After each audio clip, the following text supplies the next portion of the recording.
प्रधानमंत्री जी, आज एक खबर मिली और मेरा मन किया कि आपसे कुछ एक संदेशा दूं, आपसे कुछ बात करूं। वैसे आप पूरी दुनिया से बात करते हैं, मन की बात करते हैं, एक मेरी मन की बात भी सुन। खबर ये थी कि पता लगा आप आज रकाबगंज गुरुद्वारे में गए। मुझे बहुत अच्छा लगा। सच बताऊं, मैं रिलीजियस आदमी नहीं हूं, मैं मंदिर मस्जिद गुरुद्वारे नहीं जाता हूं, लेकिन जब भी गुरुद्वारे जाने का मौका मिलता है बहुत सुकून सा मिलता है, बड़ी ठंडक सी महसूस होती है और कुछ सेकंड के लिए लगता है कि अच्छा, दीन दुनिया से अलग होकर थोड़ी ऊंची बात भी सोची जा सकती। आप भी गए। मुझे एक बात तो बुरी लगी कि आपको चुपचाप से चोरी छुपे जाना पड़ा। गुरुद्वारे में चोरी छुपे क्यों जाते हैं सर? घोषणा करके जाइए। लोगों का कुछ भी हो, गुरुद्वारे में आपका स्वागत करेंगे, डरो नहीं। ऐसे देश के प्रधानमंत्री को डर के चोरी छुपे गुरुद्वारे में जाना पड़े, मुझे अच्छा नहीं लगा। लेकिन फिर भी आप गए, बहुत अच्छा किया। गए होंगे, आपने शीश नवाया। ये गुरुद्वारे की परंपरा है, बड़े से बड़ा राजा कोई भी हो वहां जाके अपना सर झुकाता है, सर नीचे लगाता। उस वक्त क्या विचार हुआ? कहीं आपको उन लाखों किसानों के बारे में कुछ विचार आया जो पिछले 25 दिन से दिल्ली के बॉर्डर पे चारों तरफ बैठे हैं, खड़े हैं, पड़े हैं? आपको महसूस हुआ कि कितनी सर्दी है? अपने घर को छोड़ के, अपने सुख सुविधा को छोड़ के सब लोग यहाँ पे आके खड़े हुए। इसका एहसास आपको हुआ? एक मिनट के लिए मन में विचार आया ये क्या हो रहा है, मेरी वजह से हो रहा है? लगा? हर इंसान को लगता है। पिछले कई दिन से मैं सोच रहा हूं 25 दिन तक इस तरह से कोई इस सर्दी के अंदर बैठा रहे, इससे तो पत्थर भी पिघल जाता है। मोदी जी, आपका कलेजा कुछ तो नरम हुआ होगा। परसों मैंने आपका भाषण सुना। आप कोई मध्य प्रदेश के किसानों को कुछ भाषण दे रहे थे। अब किसान थे, कौन थे, बीजेपी कार्यकर्ता थे, सब आजकल तो वर्चुअल हो गया है ना, पता नहीं लगता कौन किससे बात कर रहा है। कम से कम आप अपनी तरफ से किसानों से बात कर रहे हैं। 50 मिनट तक आपने बातचीत की। आपने आखिर में सर झुका के, नम्रता, ये सब शब्द तो इस्तेमाल किए, मगर सच बताऊं, मुझे आपके बोलने में कहीं नम्रता दिखाई नहीं, कहीं सर झुकाने की इच्छा दिखाई नहीं। आजकल आपकी कुछ दाढ़ी भी लंबी हो गई है और आप यूं तन के खड़े हुए थे। सच बताऊं, मेरे को तो अहंकार दिखाई दिया मोदी जी उसके अंदर। दूसरी बार आप चुनाव जीते हो, बहुत बड़ा चुनाव जीते हो, देश के बहुत लोगों ने आपको वोट दिया, मैं मानता हूं आप लोकप्रिय हो, लेकिन मोदी जी जो अहंकार है ना, बड़े बड़े नेताओं को खत्म कर। आप तो खुद जानते हो मोदी जी, इमरजेंसी के दौरान इंदिरा गांधी को भी ऐसा ही अहंकार हो गया था। वो सोचती थी इंडिया इज इंदिरा, सारी तरफ उसके चमचे आ गए थे, सच्चाई उसको बताते नहीं थे। रोज सुबह 2-4 बसें दिल्ली से भर के आती बताने के लिए, इंदिरा जी आपने इमरजेंसी में बहुत अच्छा काम किया है, क्या शानदार काम किया है। और मुझे लगता है पहले 5-10 दिन तो उसने खुद करवाया होगा, बाद में उसे शायद खुद यकीन होने लगा। ये होता है, बड़े नेताओं के साथ ऐसा होता है मोदी जी, जो दूसरों को उल्लू बनाने के लिए काम शुरू करते हैं, एक स्टेज के बाद वो खुद उल्लू बनना शुरू हो जाते हैं, उनका जनता से कांटेक्ट हो जाता है। मुझे डर है कहीं आपके साथ ऐसा तो नहीं हो रहा। आपके मंत्री रोज किसी किसान को बुला लेते हैं, ये किसान आए, वो किसान आए। मुझे लगता है दिल्ली की सड़क पे जैसे आपके ऑफिसर घूम रहे हैं कि कोई बंदा आ जाए, कृषि मंत्री से बात कर ले, बस हम आपको लेटर हेड बना देंगे, आपको आपका विजिटिंग कार्ड बना देंगे, आपको किसान नेता बना देंगे, बस आप बात कर लें। 2-4 दिन तो आपने मीडिया को उल्लू बनाने के लिए किया होगा, लेकिन कहीं आपको खुद तो विश्वास नहीं होने लग गया मोदी जी? मैं इसलिए कह रहा हूं कि आपने उस दिन अपनी बातचीत की शुरुआत में ही कहा देश के किसान इतने प्रसन्न हैं, पूरे देश के किसानों में विश्वास जाग गया है। मोदी जी, मीडिया को बताने के लिए अच्छी चीज है, कहीं अपने आप विश्वास मत कर लेना। आज देश का किसान चिल्ला चिल्ला के, गला फाड़ के दिल्ली के चारों कोनों से बोल रहा है मोदी जी मुझे आपका गिफ्ट नहीं चाहिए। और जो दिल्ली में नहीं है, कर्नाटका का किसान आ नहीं सकता दिल्ली। मोदी जी आपने पैसेंजर ट्रेन नहीं चला रखी, बिहार का किसान नहीं आ सकता। जो आ नहीं रहा है वो आपके साथ नहीं है, ऐसा मत सोच लेना। मैं तो राजस्थान के गांव-गांव घूम रहा हूं इस टाइम। आज आपके एक समर्थक ने कहा, आज सुबह की बात बताता हूं, मोदी जी आप तक पहुंचनी चाहिए। आपका समर्थक है, वो मेरे को कह रहा था मोदी जी ने पाकिस्तान और चीन को एकदम टाइट कर दिया, मोदी जी ने ऐसे शानदार फैसले किए हैं। मगर ये किसान वाले के ऊपर मोदी जी कुछ अति कर रहे हैं, मोदी जी ठीक नहीं है। आपका समर्थक कह रहा, मैं नहीं। जो आ नहीं रहा इस मोर्चों में उसके मन में भी कुछ बात है। किसान कानून को पढ़ता नहीं, आपके लोग बार बार कहते हैं किसान कानून समझता नहीं है, पढ़ता नहीं है। मैं कहता हूं मोदी जी उसे पढ़ने की जरूरत नहीं है, किसान सूंघ लेता है, किसान कानून को सूंघ लेता है, उसको सूंघ के पता लग गया है मामला क्या है, और इसलिए देश भर का किसान खड़ा है। आपने अपने परसों के भाषण में खुद ही क्वेश्चन सेट किए और खुद ही आंसर दिए। परीक्षा आप कर रहे हो, पर ये तो परीक्षा का ठीक तरीका नहीं है। खुद ही आप अपने लिए क्वेश्चन बनाओ और खुद ही आप उसको आंसर कर दें। हमारे वो सवाल नहीं है। आपने क्या क्वेश्चन बनाया? पहले कहा इस देश में क्या कोई मंडी अभी तक बंद हुई है? सर मैं बोल देता हूं बंद नहीं हुई अभी तक, तो मुझे पता है अभी बंद नहीं होगी मंडी।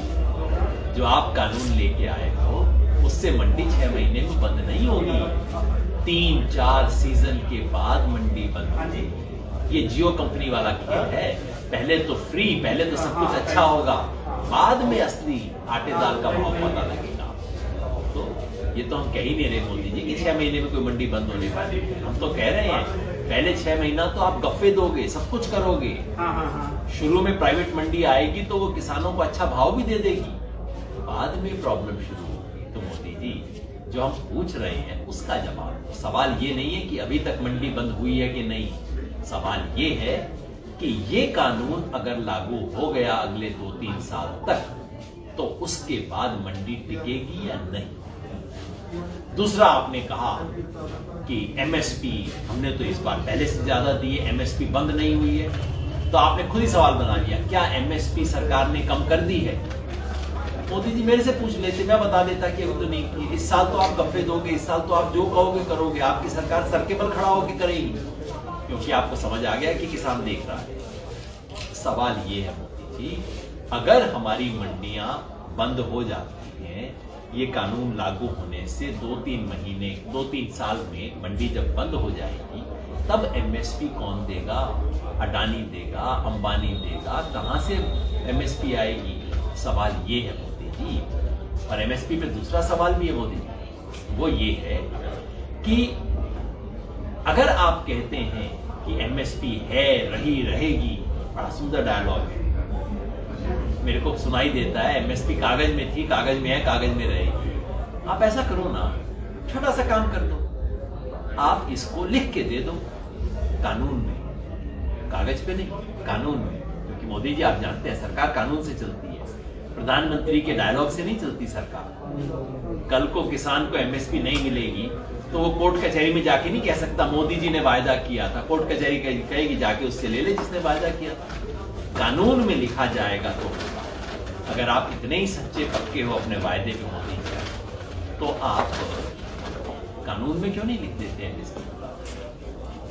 इसका कोई जवाब आपने नहीं दिया। जैसे मैंने कहा, आप खुद ही क्वेश्चन सेट कर रहे थे, खुद ही आंसर दे रहे थे उन सब चीजों का। आपने कई कमेटियों का जिक्र किया मोदी जी, लेकिन एक कमेटी का जिक्र करना आप भूल गए, याद दिला दो। वो कमेटी के चेयरमैन आप खुद थे मोदी।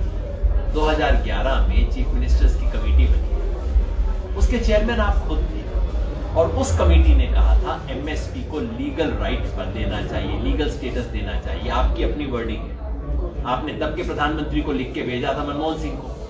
मनमोहन सिंह जी ने आपकी बात नहीं सुनी, मैं भी बिल्कुल आपके साथ हूं, पर अब तो आप आ गए हो, आप खुद अपनी बात क्यों नहीं सुनते? आपने एक और सवाल अपने लिए बनाया, क्या ये कानून रातों रात आ गया? और फिर आपने कहा ये कमेटी, वो कमेटी, 20 साल पहले ये हुआ, 15 साल पहले ये हुआ, 10 साल पहले ये हुआ, 5 साल पहले ये हुआ, सब कुछ हुआ जी। मैं तो इससे इंकार ही नहीं कर रहा। कानून रातों रात नहीं आया, मैं तो जानता हूं। 20 साल से इस देश के जो बड़े बड़े बिजनेसमैन हैं, बड़ी बड़ी कंपनियां हैं, 20 साल से सरकारों को चाबी दे रही है कि हमें एग्रीकल्चर में आने दो, हमें आने दो। हमें आने के लिए कॉन्ट्रैक्ट की खेती दो, हमारी स्टॉक की लिमिट हटाओ, ये एपीएमसी से डंडा खत्म करो, एमएसपी से पीछा छुड़ाओ।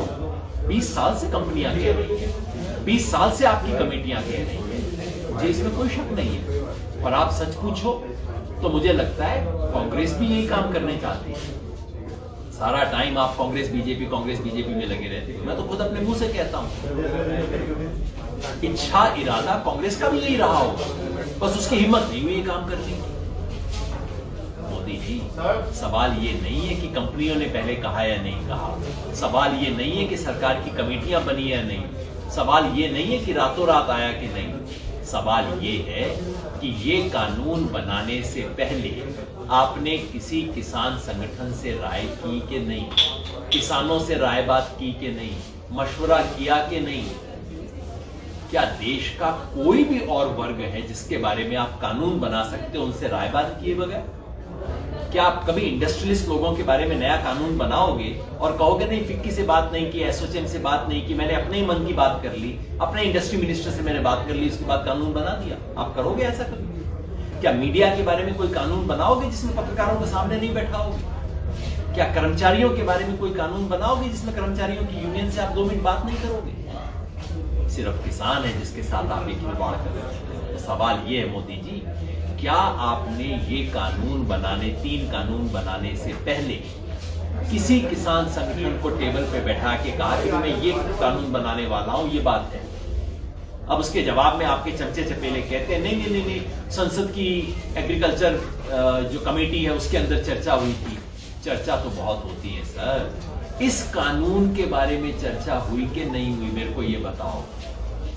ये तो वैसे ही कहना है कि कोरोना वायरस की वैक्सीन आ रही है। मैं अगर पूछूं कि ये जो वैक्सीन आप मेरे को दे रहे हो इसका ट्रायल हुआ है, और दूसरा के कोरोना वायरस के बारे में पूरा देश चिंतित है, आप सब कह रहे थे बीमारी है इसलिए मैं वैक्सीन लेके आया हूं। मैं जी वैक्सीन आपने टेस्ट किया है क्या अभी?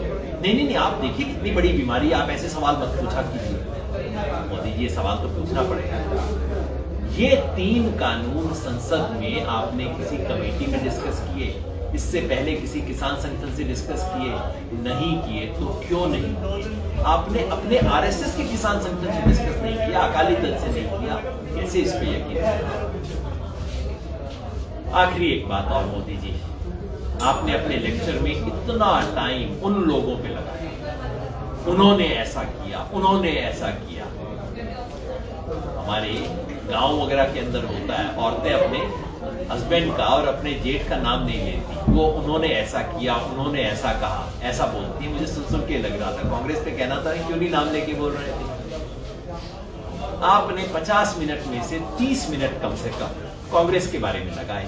कांग्रेस ने ये किया, कांग्रेस ने वो नहीं किया, कांग्रेस की ये गड़बड़ थी। मैं आपकी सारी बात मान लेता हूं मोदी जी, कांग्रेस ने बहुत बुरा किया, मैं तो मानता हूं। और मैं तो बार बार कहता हूं, इस देश में आज तक कभी भी किसान समर्थन सरकार नहीं आई है। कांग्रेस ने जो किया, स्वामीनाथन कमीशन अपॉइंट किया और उसको लागू नहीं किया, मेरे जैसे लोग दिन रात बोलते हैं। मगर मोदी जी, कांग्रेस को तो लोगों ने कान पकड़ के उतार दिया ना, और वो तो आज से 6 साल पहले हो गया था।